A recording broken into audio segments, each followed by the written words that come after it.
वैशाली जिला मुख्यालय हाजीपुर से 15 किलोमीटर दूर स्थित सरसई गांव को बर्तन उगलने वाला तालाब के नाम से भी जाना जाता है। ऐसा इसलिए क्योंकि इस गांव में स्थित सरसई पोखर की कहानी कुछ ऐसी है जिसे जानकर आप भी हैरान रह जाएंगे। दरअसल इस गांव के बीचों बीच एक पोखर बना हुआ है जिसे सरसई सरोवर के नाम से जाना जाता है। जानकार बताते हैं कि इस तालाब की स्थापना 1402 से 1405 के बीच तिरहुत के राजा विशाल ने जनहित में इस्तेमाल के लिए खुदवाया था।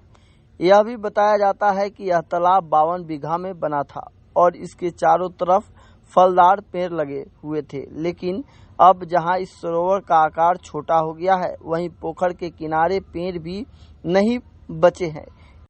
ग्रामीण बताते हैं कि इस तालाब में कमल का फूल भी बड़े पैमाने पर होता था जिसे लेने के लिए दूर दूर से लोग आते थे। इस सरोवर से जुड़ी एक मान्यता भी इसे खास बनाता है। इस पोखर के किनारे खड़े होकर अगर कोई अपना भोजन रखने के लिए बर्तन मांगता था तो तालाब के किनारे सोने, चांदी और अन्य धातु से बने बर्तन आ जाते थे, जिसका इस्तेमाल कर लोग उसे फिर नदी में छोड़ देते थे। लेकिन एक बार किसी ने बर्तन तालाब में वापस नहीं छोड़ा, जिसके बाद ही बर्तन उगलने का सिलसिला थम गया। स्थानीय लोग बताते हैं कि यह सरोवर ऐतिहासिक है जिसे देखने के लिए आज भी लोग न सिर्फ इस जिले से बल्कि दूसरे राज्यों से भी लोग आते हैं। ये आपका इतिहास तो बहुत पुराना है, 14वीं 13वीं 14वीं शताब्दी का है। ऐसे 1400 कुछ में बताया जाता है कि राजा विशाल के द्वारा बनवाया गया था। मंदिर का खुदाई किया, तालाब का खुदाई किया गया था।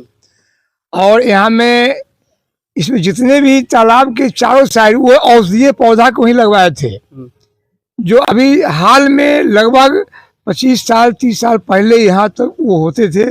हम लोग बचपन काल में भी यहाँ से ले जाते थे बहुत सारे औषधीय पौधा। आज यहाँ में नहीं है। इसका सबसे बड़ा इतिहास वही है।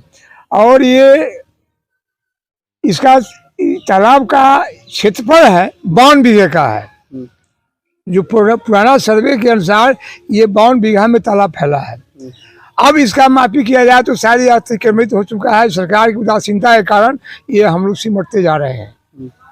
फिर भी अब लोग जागरूक हो चुके हैं, जनता जागरूक हो चुकी है। सरकार को भी इस पर काम ध्यान देना होगा। इतिहास से लोग बताते हैं कि थाली निकलता था लोग। हाँ, बिल्कुल सही बात है।